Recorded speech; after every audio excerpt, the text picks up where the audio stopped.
आकाशवाणी भोपाल से प्रस्तुत हैं प्रादेशिक समाचार।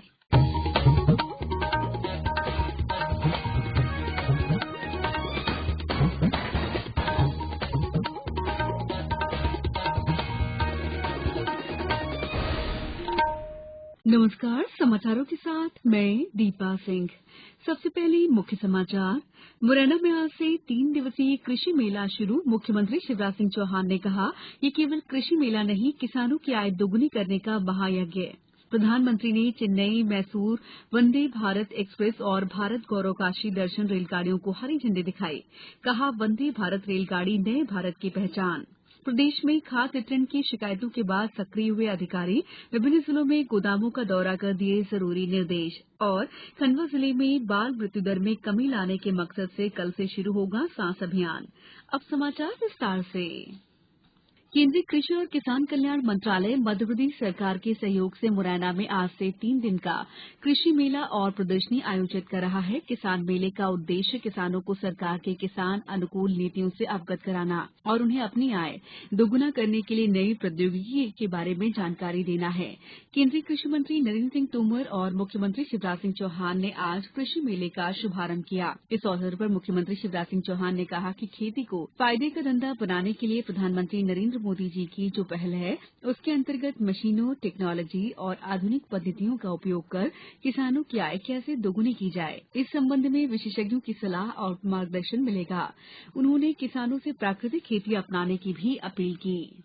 ऐसी खेती जिससे हमको ज्यादा लाभ मिल सकता है, आधुनिक खेती, मशीनों से खेती, प्राकृतिक खेती। अब प्राकृतिक खेती का सत्र होने वाला है।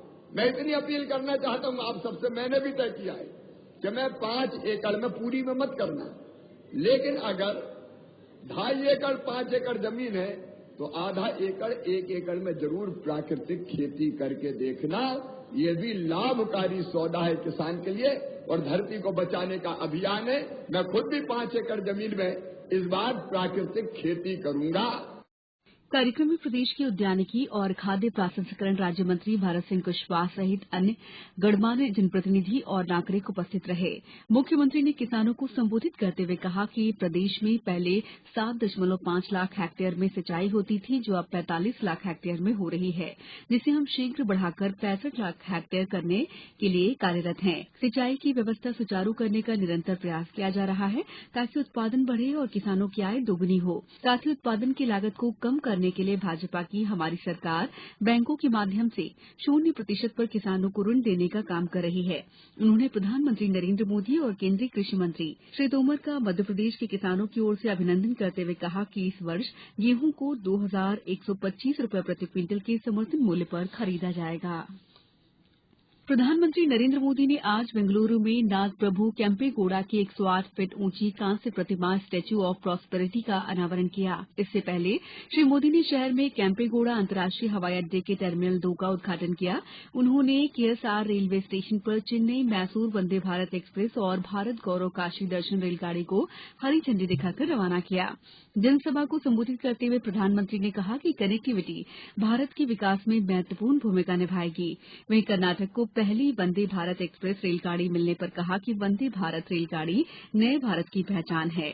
उन्होंने कहा कि ये बेंगलुरु के लोगों की आवश्यकता है। श्री मोदी कल आंध्र प्रदेश के विशाखापट्टनम में अनेक परियोजनाओं की आधारशिला रखेंगे। वे तेलंगाना के रामगुंडम और आरएफसीएल प्लांट देखने जाएंगे। प्रधानमंत्री रामगुंडम में कई परियोजनाओं की आधारशिला रखेंगे। विश्व प्रसिद्ध पर्यटन नगरी खजुराहो में अगले साल 23 से 25 फरवरी तक G20 के संस्कृति कार्य समूह की बैठक होगी। इसमें G20 सदस्य देशों के राष्ट्राध्यक्ष सहित 200 से ज्यादा प्रतिनिधि शामिल होंगे। बैठक में प्रधानमंत्री नरेंद्र मोदी भी हिस्सा लेंगे। बैठक को देखते हुए भारतीय विदेश मंत्रालय के अधिकारियों ने छतरपुर कलेक्टर संदीप जियार सहित जिले भर के अधिकारियों के साथ बैठक कर तैयारियों की जानकारी ली। छतरपुर कलेक्टर संदीप जियार ने बताया कि खजुराहो के पश्चिमी मंदिरों का समूह यूनेस्को की विश्व धरोहर में शामिल है, इसलिए यहाँ G20 की संस्कृति कार्य समूह की बैठक का आयोजन किया जा रहा है। इस बैठक में सदस्य देशों के 200 से ज्यादा प्रतिनिधि भारत आएंगे। समाचारों में वक्त है ब्रेक का। ये समाचार आप आकाशवाणी भोपाल से सुन रहे हैं। हमारे समाचारों को अब आप कभी भी और कहीं भी अपनी सुविधा के अनुसार सुन सकते हैं।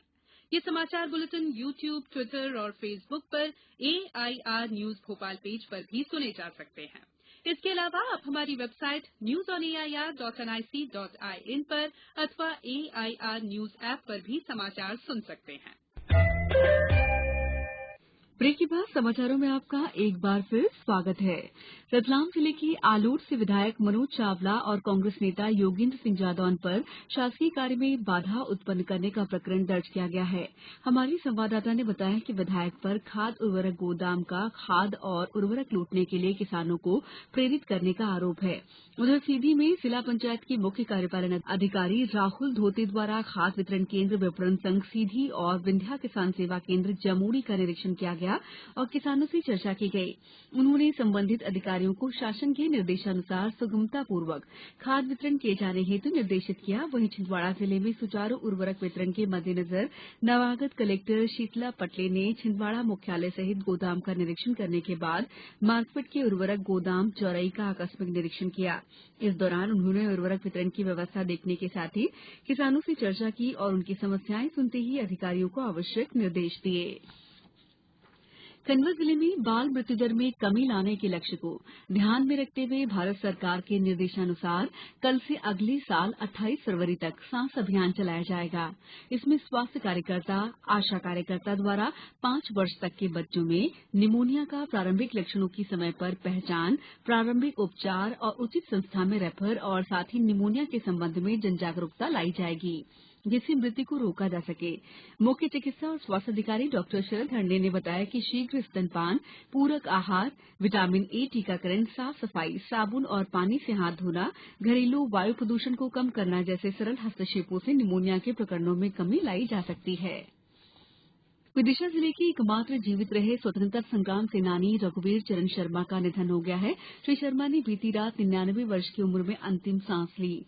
कलेक्टर उमाशंकर भार्गव और अन्य अधिकारियों ने स्वर्गीय शर्मा के गृह निवास पहुंचकर उन्हें पुष्प चक्र और राष्ट्रीय ध्वज अर्पित कर भावभीनी श्रद्धांजलि अर्पित की।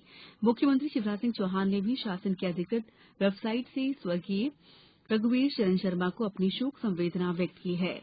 हमारे संवाददाता ने बताया कि आज शहर के विभिन्न मार्गों से उनके पार्थिव शरीर को तिरंगे में लपेटकर फूलों से सुसज्जित कर वाहन से मुक्तिधाम तक अंतिम यात्रा निकाली गई। वहां पूरे राजकीय सम्मान और गार्ड ऑफ ऑनर से उन्हें अंतिम विदाई दी गई।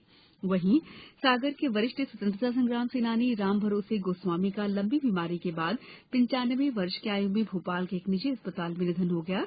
श्री गोस्वामी का आज अंतिम संस्कार किया गया। अब कुछ समाचार संक्षेप में। वित्त मंत्री जगदीश देवड़ा ने मंदसौर जिले के मल्हारगढ़ विधानसभा में 11 करोड़ 70 लाख रुपए से निर्मित होने वाले निर्माण कार्यों का भूमि पूजन किया। छिंदवाड़ा में कल आयोजित नेशनल लोक अदालत में प्रकरणों के निराकरण के लिए 41 खंडपीठ गठित की गई हैं। देवास के सभी न्यायालयों में कल वृहद स्तर पर इस साल की अंतिम नेशनल लोक अदालत आयोजित की जाएगी। शिवपुरी में कल नेशनल लोक अदालत में सभी राजस्व अधिकारी, विधिक सहायता अधिकारी द्वारा उपलब्ध कराए गए एडवोकेट के साथ पीठासीन अधिकारी और पीठ के रूप में नियुक्त किए गए हैं। गुना जिले में आज नशा मुक्ति अभियान के अंतर्गत महिला और बाल विकास विभाग द्वारा बमोरी, राघोगढ़, चाचौड़ा, आरोन और गुना में रैलियों का आयोजन किया गया। इस बुलेटिन में इतना ही। दीजिए इजाजत। नमस्कार।